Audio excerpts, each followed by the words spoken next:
everyone! I wanted to show you how I typically make my chicken. So I have chicken for the week. So all I need to do is plop it into a salad like this.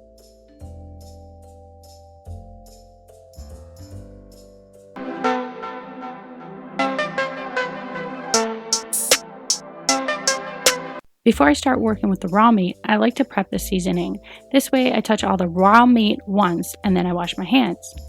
I intentionally start with less seasoning than I need in the end because I like to taste it first before I finalize, and then I end up adding more.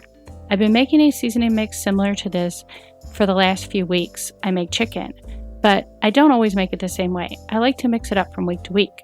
This time I added salt, pepper, garlic powder, dried chopped onions, ground ginger, paprika, cayenne pepper, and turmeric. Turmeric has amazing health benefits, which is why I usually add it to my chicken.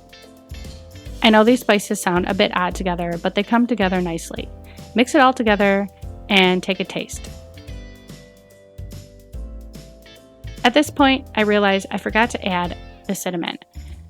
This mixture had a bit of a kick to it, so I decided to add a little bit more spices to it.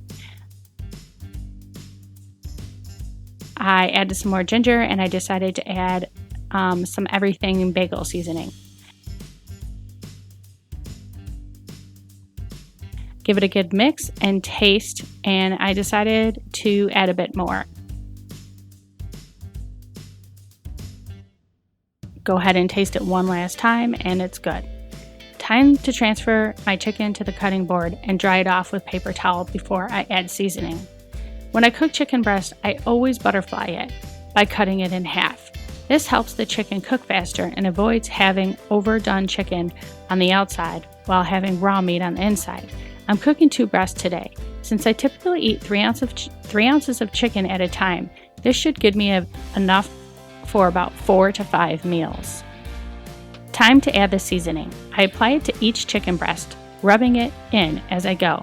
At this point, I let it sit for about a half hour at room temperature before putting it on the pan, so it isn't ice cold when I add it to the pan. This is also a good time to start warming up your pan. I've had my pan on medium-high for about a half hour. 10 minutes is enough. I just did it right away to make sure I didn't forget. Here I'm adding a bit of oil to the pan and spreading it around. I probably got my pan a little bit too hot with all the smoke. I'd rather have it too hot than not hot enough, as it should be nice and hot when you add the meat so you get a good sear. Listen to that. When adding your meat, make sure not to crowd the pan, which is why I only put 2 halves on. I let it sit for about 5 minutes on the first side. Before I flip them, I make sure I can see the cooked portion of the meat about halfway to 3/4 of the way of the meat. It was definitely time to flip them, and some of the seasoning burnt, but I don't mind. It all still tastes good. I probably could have had the pan just a tad lower and or flip them a minute sooner, because now that they are done, their internal temp is way above 160, which is the point you can take them off. I've read several times that you can take them off at 160, and as they rest, they will come to 165. Sometimes I get it perfect and other times I don't, but it still all tastes good either way. Before I put the second batch on, I scraped the seasoning that fell off the side and spread the oil around the pan. This time I let them sit for 4 minutes, looking for the meat to be at least halfway cooked again, and I went ahead and flipped them, and when it was all done, this is what I was left with. So now I can eat the chicken in salads like this. Well, that's it. Let me know what type of seasoning you usually use on your chicken. Bye.